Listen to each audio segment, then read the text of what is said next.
చంద్రకళ అయితే late night ఇంటికి వస్తూ ఉంటుంది. అది చూసి విరాట్ కోపంతో రగిలిపోతూ అసలు నువ్విప్పుడొచ్చావా అని కోపంతో అలా చూస్తూ ఉంటాడు. ఇక చంద్రకళ అయితే చాలా టెన్షన్‌గా అందరి వైపు చూస్తూ ఉంటుంది. నేను నీకు ఎన్ని సార్లు ఫోన్ చేశానో తెలుసా అని అనేసరికి చంద్రకళ అయితే అలా చూస్తూ ఉండిపోతూ ఉంటుంది. నేను అన్ని సార్లు ఫోన్ చేసినా నువ్వు లిఫ్ట్ చేయకపోవడం ఏంటి అని అనేసరికి చంద్రకళ ఏం సమాధానం చెప్పకుండా అలా చూస్తూ ఉంటుంది.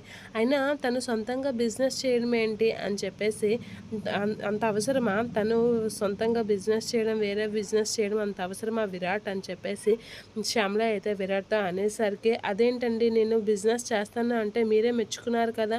ఇప్పుడు మీరేంటి ఇలా మాట్లాడుతున్నారు అని చంద్రకళ అయితే శ్యామలని అంటూ ఉంటుంది. అలా అనేటప్పుడు నేను నువ్వు బిజినెస్ చేస్తున్నప్పుడు నువ్వు ఒక్కదానివి పని చేస్తావని నేను చెప్పాను. కానీ ఇప్పుడు నువ్వు వేరే మగాడితో పార్ట్నర్‌గా చేరావు కదా! అని అనేసరికి చంద్రకళ షాక్ అవుతూ ఉంటుంది ఆ మాటలకి. నువ్వు అలా పార్ట్నర్‌షిప్ చేస్తావు అని తెలిస్తే నేను అప్పుడే ఒప్పుకోకపోదును అని.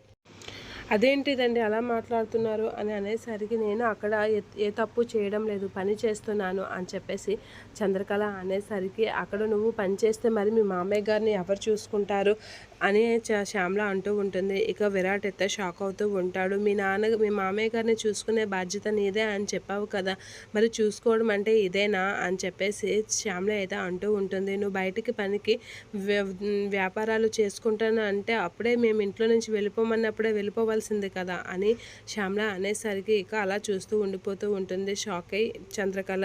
నువ్వు బయట వ్యాపారము చేస్తానంటే ఇప్పుడే ఇంట్లో నుంచి వెళ్ళిపో అని శ్యామల గట్టిగా అంటూ ఉంటుంది. ఆ మాటలకి షాక్ అవుతూ ఉంటుంది చంద్రకళ. ఇక విరాట్ కూడా శ్యామల వైపు అలా షాకింగ్గా చూస్తూ ఉండిపోతూ ఉంటాడు ఏం మాట్లాడకుండా.